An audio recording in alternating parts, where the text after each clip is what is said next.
भाई बल्दियाती इलेक्शन की आज चांद रात है और आप देख सकते हैं कि सामान की तरसील का सिलसिला जो है वो शुरू हो गया है। इस वक्त मैं YMCA ग्राउंड में मौजूद हूँ, जो कि साउथ का डिस्ट्रिक्ट साउथ का जितना भी सामान है वो पोलिंग स्टेशन में जो है वो पहुँचाया जा रहा है। इस वक्त फयाज़ भाई भी मौजूद है। फयाज़ भाई सुन ये रहे थे कि कभी इलेक्शन होते हैं कभी नहीं होते, अभी भी लोग इस यकीन में कि कल सुबह उठेंगे तो पता नहीं कल मुलतवी ना हो जाए। तो आज ये जो सूरत हाल आप देख रहे हैं, सुबह से जो गहमा गहमी लगी हुई है YMCA ग्राउंड में, आपको लगता है कि कल इलेक्शन हो जाएंगे? थोड़ा सा कन्फर्मेशन कर लें ताकि लोग जो है वो सुबह जल्दी उठे।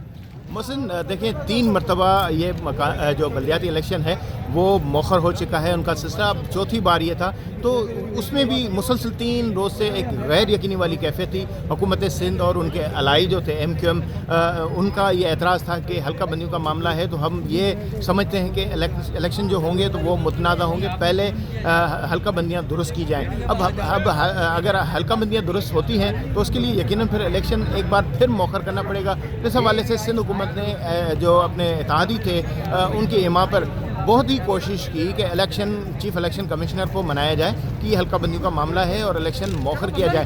कयास आ रही हैं तो बहुत होती हैं कि कोई जीतेगा कोई नहीं जीतेगा, जीत हार का मामला है। तो उस सूरत हाल की बिना पर एक गैर यकीनी की जो कैफियत पैदा हो गई थी, तो आज जब सिंध हुकूमत ने एक और ख़त लिखा था तो चीफ इलेक्शन कमिश्नर ने इस्लामाबाद में बैठकर न सिर्फ इजलास किया सूबाई इलेक्शन कमीशन के साथ वीडियो लिंक के ज़रिए, उस पर तमाम जो खदशात थे सिक्योरिटी थ्रेट के हवाले से जो बातें की गई, तो उन तमाम बातों के बाद जो है इजलास जो है उस पर इत्तफाक किया गया कि कोई भी अगर रुकावट हो, कोई भी मामला हो, अगर सिक्योरिटी नहीं मिलती तो भी इलेक्शन अपनी मुकर्रर तारीख पर होंगे। तो 15 जनवरी को जो एक तारीख तय पाई थी, तो चीफ इलेक्शन कमीशन जो इस बात पे अड़ गए थे कि इलेक्शन करवाने हैं और लाजमी करवाने हैं, किसने जीतना है किसने हारना है ये उनका काम नहीं है। अगर हल्का बंदियों पर किसी को एतराज़ था तो वक्त से पहले अगर ये कर लिया जाता, जिस तरह 3 मरतबा इलेक्शन मौखर हुए तो 3 दफ़ा मौखर होने के दौरान भी किया जा सकता था।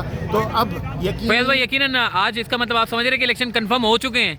बिल्कुल, मैं तो 3 दिन से यही कह रहा था। हमारे सहाफ़ती हलकों में अगर ये दोस्त राय रखते थे कि इलेक्शन मुलतवी हो जाएंगे नोटिफिकेशन के ज़रिए, आर्डीनेंस के ज़रिए, मगर मुझे ये यकीन था कि चीफ इलेक्शन कमिश्नर ने जब 3 दिन कबल इजलास किया था तो उन्होंने ये तय कर दिया था कि किसी भी सूरत ये मैं हालत फयाज़ भाई ये सारा सामान जितना भी है, सारा पोलिंग का ये सारा सामान जो है वो अब जा रहा है। ये किस तरह का प्रोसीजर होगा? लोग किस तरीके से वोट कास्ट कर सकेंगे? बल्दियाती इंतखाबात है, कितने पोलिंग स्टेशन होंगे, कौन से पोलिंग स्टेशन में किसको कहाँ वोट डालना पड़ेगा? क्या इसके कोई इंतजाम किए गए? देखिए, 4995 मजमूई तौर पर कराची डिवीज़न के 7 अजला में पोलिंग स्टेशन हैं। उसमें 2 कैटेगरीज हैं, इसमें हसास भी हैं और इंतहाई हसास जो है पोलिंग स्टेशन है। उसमें 62,000 के करीब पुलिस नफरी चाहिए दरकार है, और इसके अलावा FC रेंजर्स या फौज first layer, second layer, third layer जिस तरह तैयार किया गया था, तो उस प्लान के तहत देना लाजमी थी। तो हुकूमत ने उसे दिखाया था कि फ़ौज और रेंजर जो है वो मसरूफ़ है, वो नहीं दे सकते,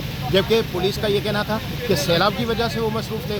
तो वो मामला अब यकीनन उनको किसी भी तरह से पूरा करना पड़ेगा इंतज़ामिया को। अब आम इंतखाबात को अगर देखा जाए तो उसमें 2 वोटों की जो है वो कास्टिंग होती है। एक होता है वोट कौमी असम्बली का, दूसरा होता है सूबाई असम्बली का। मगर बल्दियाती इंतखाबात का जो मामला है उसमें एक डिफरेंट तरीक़ाकार ये होता है, उसमें भी 2 पोस्ट कास्ट होते हैं। एक यूनियन काउंसिल के चेयरमैन वाइस चेयरमैन का मुश्तरका होता है, दूसरा काउंसलर का होता है। उसके बाद हाउस के अंदर जो है जो मखसूस नशस्तें होती हैं उन पे इंतखाब होगा। पहले 6 मखसूस नशस्तें थी, अब उसमें इजाफा हो गया है, बताया गया है कि 9 नशस्तें हैं और कैटेगरीज जो हैं वो 6 हैं, जिसमें माजूरों की कोटा भी बढ़ा दी गई है। और ख्वाजा सरा ये पहली मरतबा हुआ है पाकिस्तान में, और ये सिंध हुकूमत ने कानून भी पास किया है, और ख्वाजा सरा और माजूर भी इस दफ़ा मखसूस सीटों पर आएंगे। तो इसमें अक़लियत भी है, लेबर भी है, ख़वातीन भी हैं, और इस तरह की जो तमाम जो कैटेगरीज हैं उसके हाउस के अंदर फिर जिस तरह जाएंगे तो इलेक्शन कमीशन तनासिब के हिसाब से जो सीटें होती हैं उसमें उन पार्टियों को सीटें तफवीज़ करेंगे, उनके उम्मीदवार जो हैं वो हाउस का हिस्सा बनेंगे। तो इस वक्त जो वोट लेने का तरीक़ाकार होगा उसमें 2 वोट कास्ट किए जाएंगे, एक UC और UC चेयरमैन और UC के वाइस चेयरमैन है उनका एक वोट कास्ट होगा, दूसरा काउंसलर। ठीक हो गया जी, बहुत शुक्रिया फयाज़ भाई से, बड़ी तफसीली बात हो गई और यहाँ पे बड़े गेमा गेमी शुरू हो चुकी है। जितने भी जो टीमें हैं वो तश्कील दे दी गई हैं और तमाम टीमें जो है इस वक्त पोलिंग स्टेशन पर जाना शुरू हो गई और सामान की तरसील का सिलसिला शुरू हो गया। पुलिस भी तैनात कर दी गई है और कल सुबह आपने उठना है और इंशाअल्लाह अब ये जो बल्दियाती इंतखाबात है वो होकर रहेंगे और आप लोग अपने हक़ राय दही का ज़रूर इस्तेमाल कीजिएगा। अल्लाह हाफ़िज़।